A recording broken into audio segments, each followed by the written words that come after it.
Hello everyone. आज जो मैं टॉपिक पढ़ाने वाला हूँ उस टॉपिक का नाम है वर्गीकरण।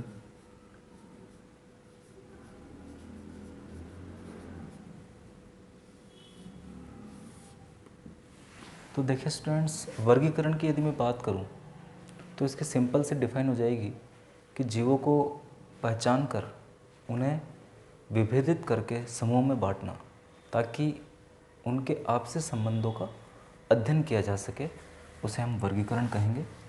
तो अब देखिए इसकी डिफाइन हो जाएगी। सबसे पहले हम जीवों की पहचान करेंगे।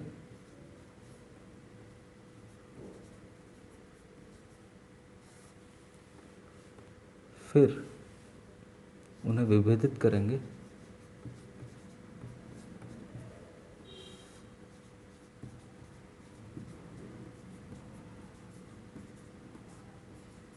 और फिर समूह में बांटेंगे।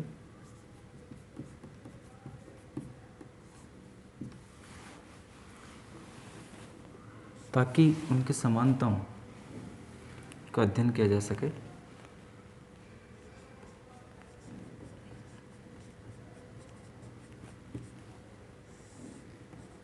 व आपसी संबंधों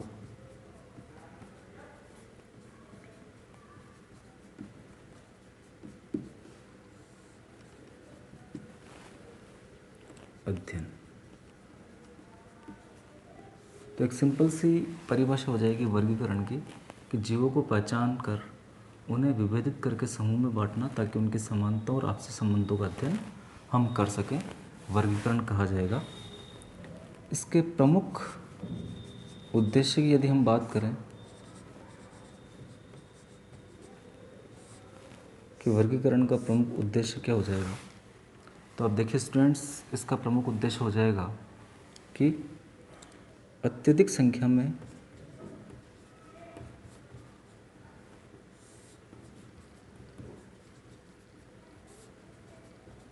ज्ञात जीवों को समूह में बांटकर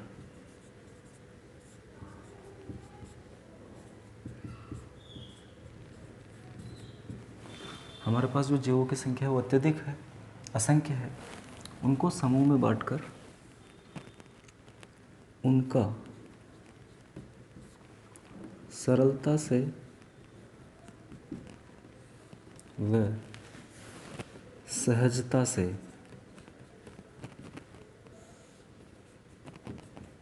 अध्ययन, यानी असंख्य जीवों को समूह में बांटकर हम उनका सरलता से और सहजता से अध्ययन कर सकें, यही वर्गीकरण का सबसे प्रमुख उद्देश्य हो जाएगा। आगे यदि मैं वर्गीकरण के प्रकारों की बात करूं तो मुख्य रूप से हम यहाँ पर 3 प्रकार देखने वाले हैं। सबसे फर्स्ट आपका हो जाएगा कृत्रिम वर्गीकरण, सेकंड आपका हो जाएगा प्राकृतिक वर्गीकरण और तीसरा आपका हो जाएगा एडसोनियन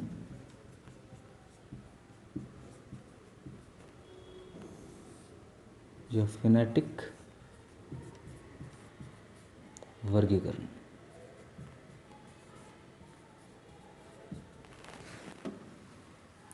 तो ये 3 प्रकार आप यहाँ पर याद रखेंगे। आगे सबसे फर्स्ट वर्गीकरण मैं आप लोगों को पढ़ाता हूँ, कृत्रिम वर्गीकरण, इसकी हम बात करते हैं आगे।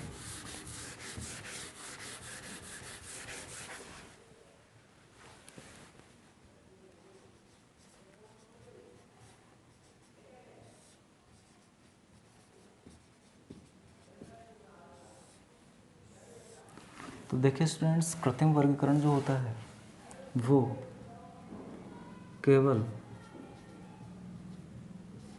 एक या 2 आकारिकी लक्षणों पर आधारित होता है।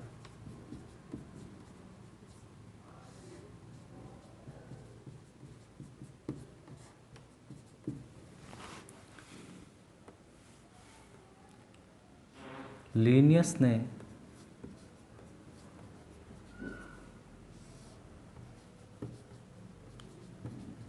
इसका प्रयोग किया था और पादपों को दो लक्षणों के आधार पर बांटा।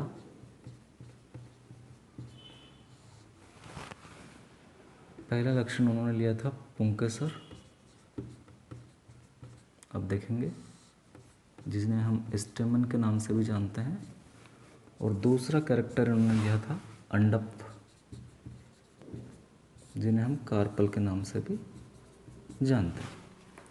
तो इस प्रकार से ये कृत्रिम वर्गीकरण हो जाएगा। आप बिल्कुल अच्छे से इसे याद रखेंगे कि केवल ये एक या दो आकारिकी लक्षणों पर ही बेस्ड होता है।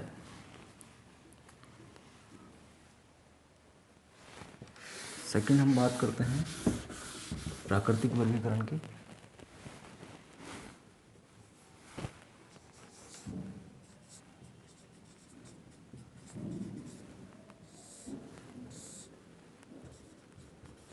और जो प्राकृतिक वर्गीकरण है उसमें सभी आकारिकी लक्षणों को सम्मिलित किया जाता है।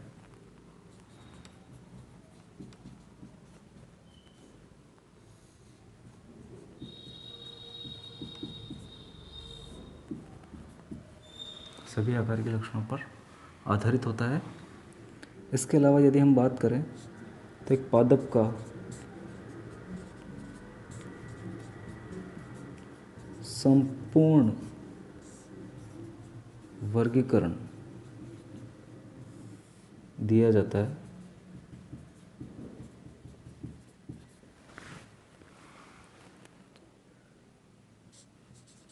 इसमें जड़, तना, पत्ती, फूल आदि सभी लक्षणों को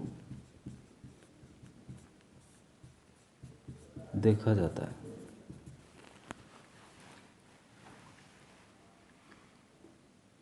प्राकृतिक वर्गीकरण में यदि हम एक समूह की बात करें तो यहाँ पर एक समूह में समानताएं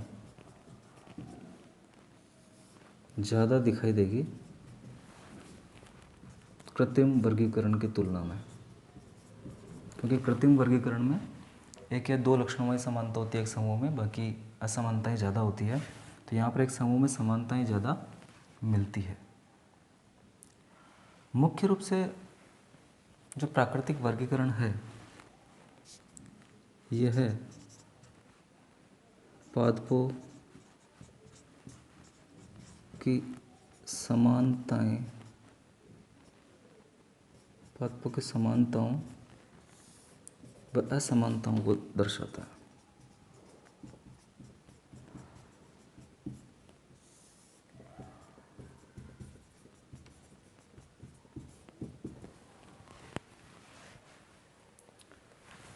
आगे प्राकृतिक वर्गीकरण के प्रकार की हम बात करें तो मुख्य रूप से इसे हम दो प्रकारों में बांट सकते हैं।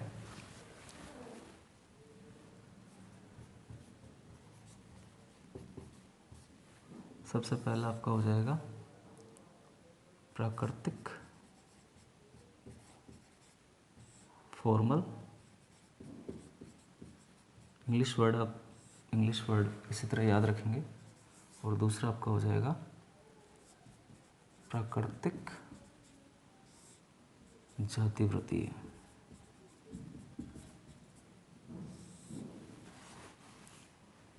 जो प्राकृतिक फॉर्मल है ओनली आकारिकी लक्षणों पर आधारित होता है।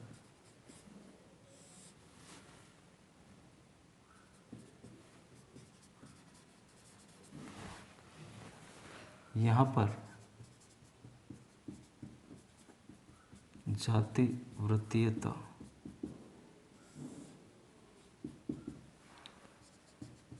को आधार बनाया जाता है। यानी यहाँ पर आकारिकी लक्षणों के साथ साथ जाति वृत्तीयता को भी आधार बनाया जाता है। यह सर्वाधिक अच्छा वर्गीकरण माना जाता है। बिल्कुल आप याद रखेंगे। कहीं कहीं जाति वृत्तीय वर्गीकरण को प्राकृतिक वर्गीकरण से अलग बताया हुआ है, फिर भी आप ध्यान रखेंगे कि जाति वृत्तीय वर्गीकरण जो है वो सर्वाधिक अच्छा वर्गीकरण माना जाता है। अब डियर स्टूडेंट्स, आप देखिए जाति वृत्तीय जो होती है इसमें पात्रों को उनके विकास के क्रम में बांटा जाता है।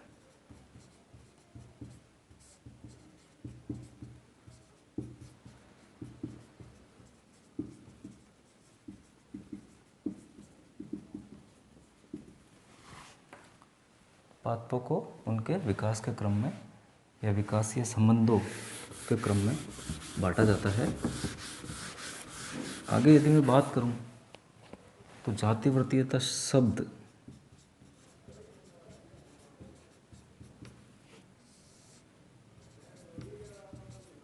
ये देने वाले थे आपके लेमार्क, याद रखेंगे। कंसेप्ट जो देने वाले थे जाति वृत्तीयता का वो थे आपके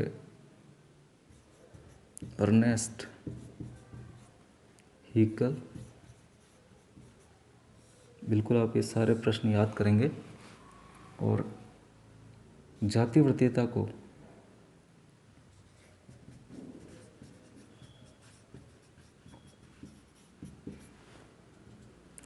डार्विन ने अपनी पुस्तक ओरिजिन ऑफ स्पीसीज में, जो कि 1859 में प्रकाशित हुई थी, अच्छी तरीके से समझाया।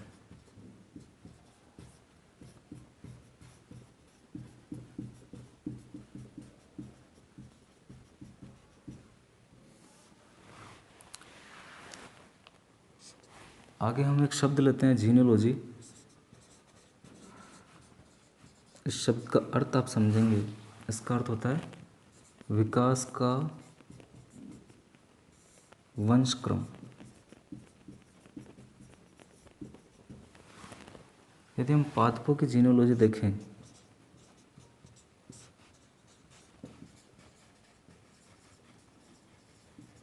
तो वो हो जाएगी, आप देखेंगे सबसे फर्स्ट जो आएगा आपका थैलोफाइटा आएगा, फिर उसके बाद सेकंड आएगा आपका ब्रायोफाइटा। इसी क्रम में पादपों का विकास हुआ है।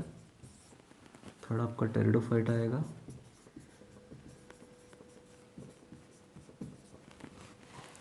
फोर्थ जिम्नोस्पर्म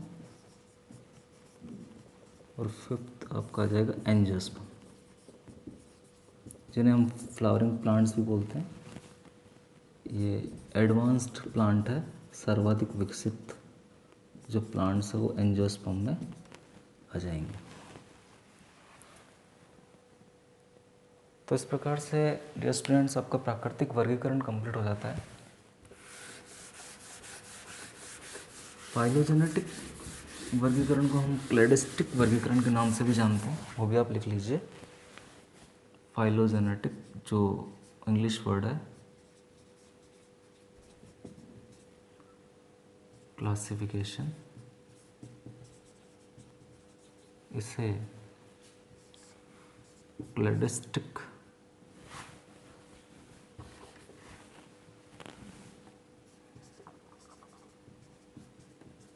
क्लासिफिकेशन के नाम से भी जाना जाता है। तो दोनों आप ध्यान रखेंगे, वेरी वेरी इंपॉर्टेंट प्रश्न है ये। जाति वृत्तीयता को इंग्लिश में हम फाइलोजेनेटिक बोलते हैं और फाइलोजेनेटिक क्लासिफिकेशन को क्लैडिस्टिक क्लासिफिकेशन के नाम से भी जाना जाता है। लास्ट अगर मैं बात करूं तो हमारा तीसरा प्रकार आ जाएगा एडसोनियन या फिनेटिक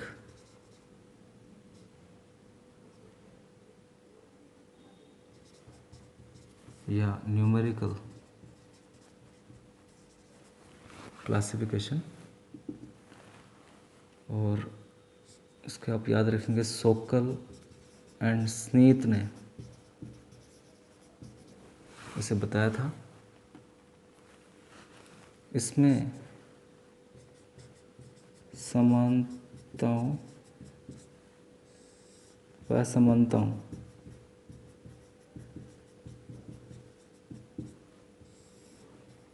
की संख्या पर यह बेस्ड होता है। सभी लक्षणों को समान महत्व दिया जाता है।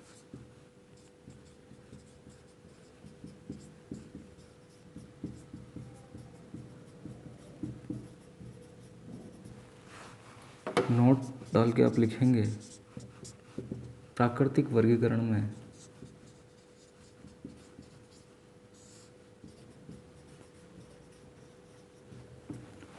पुष्पीय लक्षणों को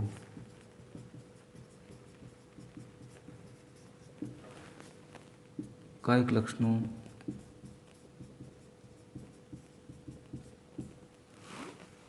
को कायिक लक्षणों पर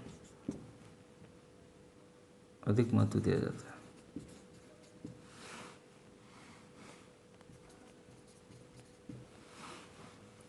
यानी हम बोलें तो पुष्पीय लक्षणों को ज़्यादा महत्व दिया जाता है, बिल्कुल आप याद रखेंगे, और कायिक लक्षणों को कम महत्व दिया जाता है प्राकृतिक वर्गीकरण में। तो इस प्रकार से हमारा क्लासिफिकेशन या वर्गीकरण का टॉपिक कंप्लीट हो जाता है। आप लोग बिल्कुल पेन कॉपी लेकर अपने नोट्स तैयार कर लीजिए। धन्यवाद।